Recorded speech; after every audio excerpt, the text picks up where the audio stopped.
So your thoughts and your emotions belong to this realm of right and wrong. Rumi is talking about a field or a realm beyond right and wrong.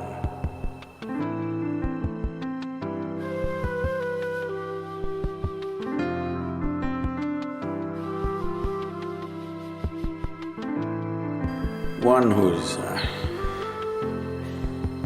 stuck in the realm of right and wrong, okay, not okay, liking and disliking, will never know the texture of love. Rumi is a lover. He's talking a language which doesn't belong to right and wrong. Rumi is talking about a field or a realm beyond right and wrong, which if he works up his love, when it becomes intense enough, once in a way he gets to that realm or that field that he's talking about.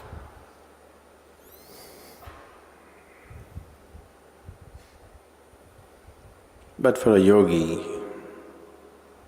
that's the realm he is in.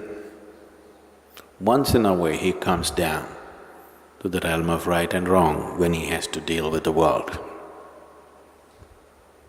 Otherwise, that's where he is.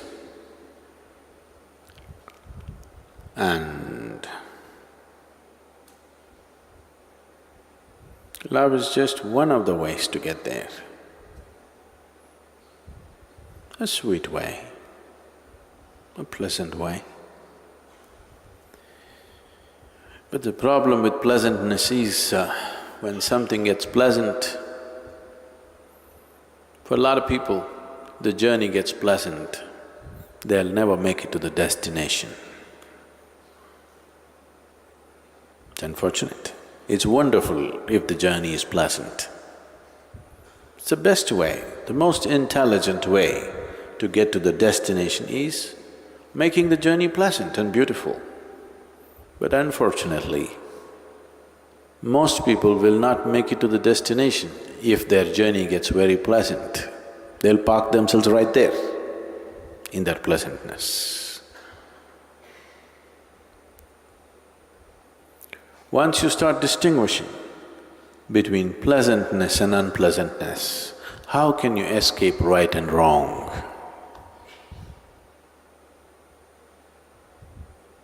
Once you start choosing what is pleasant, what is unpleasant, you cannot escape what is right and what is wrong. So when one talks about a realm or a field or a land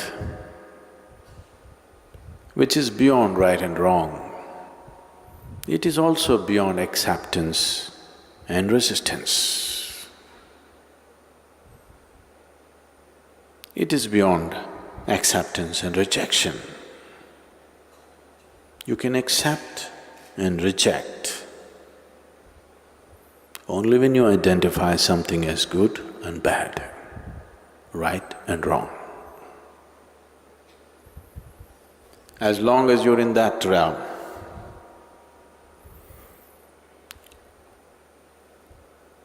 you will enjoy likes and dislikes. If you are placed in that which you consider as good, you'll enjoy that.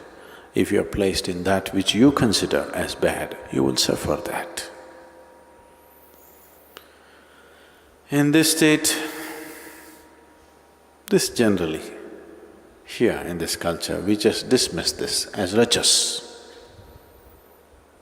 Rajasic means like and dislike, pleasantness and unpleasantness, right and wrong, all these things.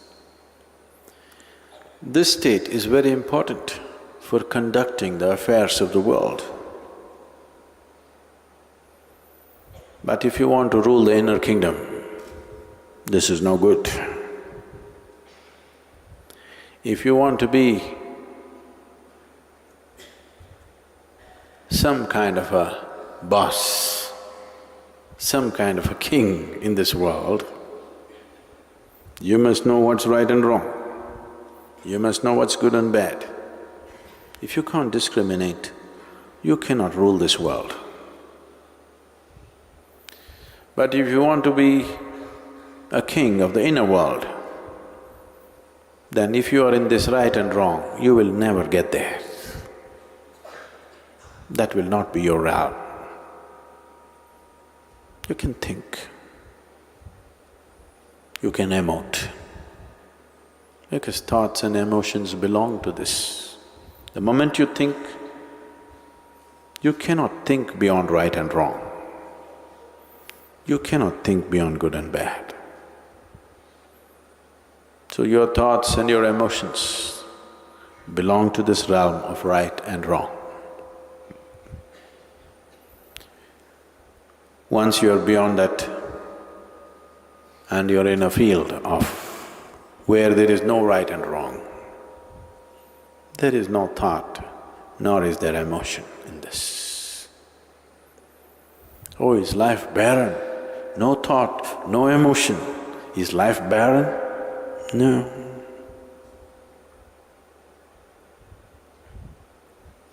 One who knows the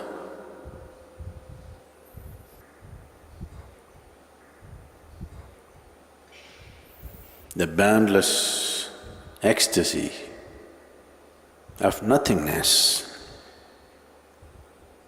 for him the taste of thought and emotion is very puny.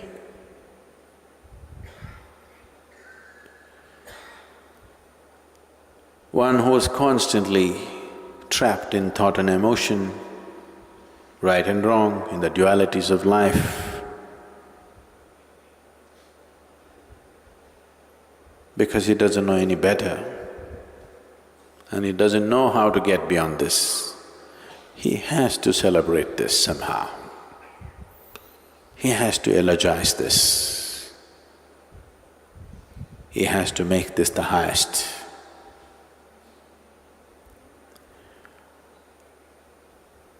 Most of the world, most of humanity constantly goes about eulogizing as to what is good and what is bad, good qualities, bad qualities. This is what is loved and respected and acknowledged in the world. Simply sitting here, called stupid, no good. Once there is no right and wrong, it is not only that there is no thought and emotion, there is also not much room for action. If action comes, it comes only as a response to what's around. That is, the need for action is completely gone in that person. The need to love or hate is gone in that person. So do not understand being beyond right and wrong is a state of love. No. It is well beyond love. To put it very simply, to put it in a terminology that is hugely corrupted, we can call that yoga, where everything has become one. Love is just an effort to get there. Love could be an escalator, but not the first floor. It is not a higher floor, it is just an escalator. But sometimes, if you are walking in the opposite direction, you could be on an escalator forever and not get anywhere. This happens in the airports, there are moving tracks. If you get onto the opposite one, you can walk forever, not get anywhere.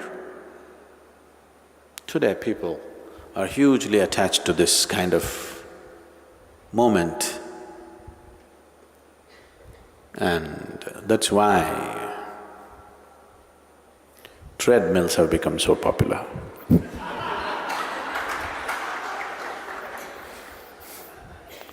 You can walk forever, run forever, not getting anywhere.